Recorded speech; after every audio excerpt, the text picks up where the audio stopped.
আপনি ইংল্যান্ডের ব্রিটিশ মিউজিয়ামে যদি কখনো ঢুকেন, দেখবেন ইংল্যান্ডের ব্রিটিশ মিউজিয়ামের সাদা পাথরের ফলকে লেখা, বাবা হিসেবে, নেতা হিসেবে, সমাজ সংস্কারক হিসেবে মুহাম্মদ হচ্ছে এই পৃথিবীর একজন সুপারম্যান।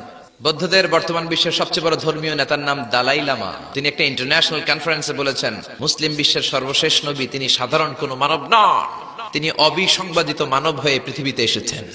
মাইকেল এইচ হার্ট একটা বই লিখেছেন, পৃথিবী কাঁপানো 100 জন মনীষীর জীবনী তিনি সেখানে এনেছেন। কিন্তু তিনি খ্রিস্টান হয়েও সর্বপ্রথমে র্যাঙ্কিং এ যাকে 1 নম্বরে রেখেছেন, তিনি হচ্ছেন আমার নবী মুহাম্মদুর রাসূলুল্লাহ। মহাত্মা গান্ধীর নাম শুনছেন? ভারতের অবিসংবাদিত নেতা। তিনি ভাবলেন সবসময় মুসলমানদের একজন নবীর কথা শুনি, সবাই বলে মোহাম্মদ মোহাম্মদ, কেই মোহাম্মদ, দেখি তো তার একটা জীবনী গ্রন্থ পড়ি। তো 2 খণ্ডের একটা জীবনী গ্রন্থের প্রথম খণ্ড উনি পেলেন। উনি ভাবলেন ভূমিকাটা, বইয়ের ভূমিকাটা পড়ে রেখে দিব। পড়তে শুরু করলো বিশ্বনবীর শৈশবকাল, কৈশোরকাল, তার সমাজনীতি, তার রাষ্ট্রনীতি, তার আন্তর্জাতিক নীতি। পড়তে পড়তে প্রথম খণ্ড শেষ।